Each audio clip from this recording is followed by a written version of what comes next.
And help us understand this. Do you want to postpone the 2022 general election? No. We are looking for a solution to our problems as Kenyans from different sections of this country, and specifically from the 27 constituencies that were protected by our Constitution 2010. So it is not that we want to postpone the elections. It is that we want a solution as to what becomes of us post-2023. What's your fear? And it's not a fear, it's the reality.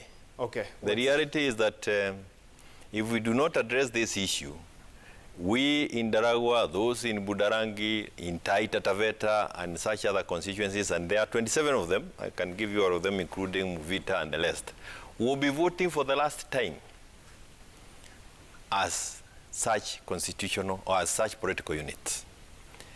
And this is a discussion that we need to have so that we don't feel, or the people in those constituencies they don't feel like ambushed. They need to have this debate so that if that happens, it is not because they didn't know, but it's because they chose to do nothing about it. And I know, Honorable Gachagua, and what we are doing as members of Parliament from the 27 constituencies is to engage in this debate. I know Honorable Gachagua has some thoughts on it. I'll come to him shortly. But if your solution eventually leads to the postponing of the elections, is that a price you're ready to pay? Yes.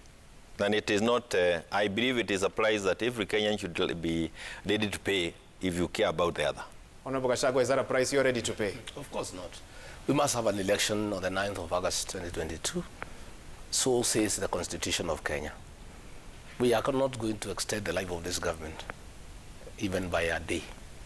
And the constitutional provision is that if you want to extend the life of Parliament and government, Kenya would have to be at war.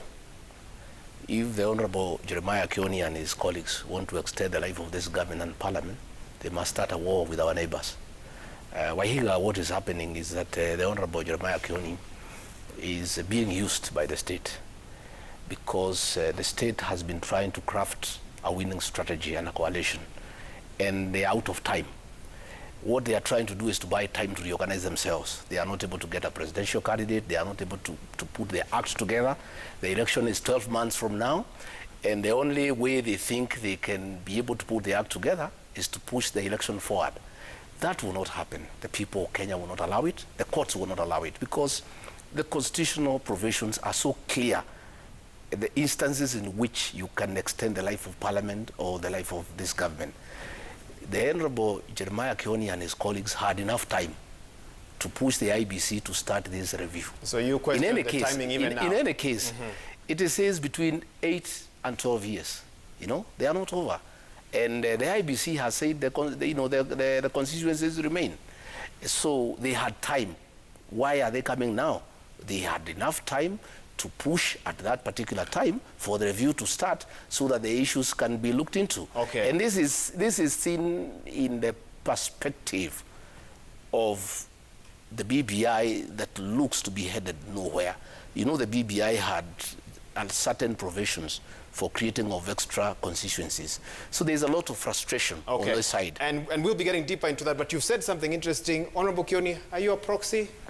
Well, I certainly will not want to come on air to discuss such things. Let us concentrate on the issues. No, I'm the one asking. I'm the one asking you that I question. have had my head with myself all through my political career. I do not know that people are used. Perhaps that is something that he can explain better. And I wouldn't want to answer such things. I want to concentrate on the reasons why I am here and why it is that we think as members of Parliament, whom my good friend thinks are my colleagues, they are not his colleagues. He's saying Kioni and his colleagues. You know, he is in another world. He's not in the Parliament that we are in. Because he's a colleague in Parliament. Okay. And as a colleague in Parliament, we'll also be talking to him to help us understand this thing better. Because I can see there is a misunderstanding. And this is not about which government comes into power. It's not about extending the life of Parliament or the life of government. It is about ensuring that the people of Daragwa, the people of Taita, the people of Budarangi, the people of Isiolo have the same, are able to access the same level of services like other Kenyans are doing. And yes, the services that they have been used to receiving for the last X number of years are not taken away from them. Okay, I'll have to ask you to hold on there. We will get substantively into this a bit later on the program, but you can imagine what sort of interview we have. Those are some of the issues arising this evening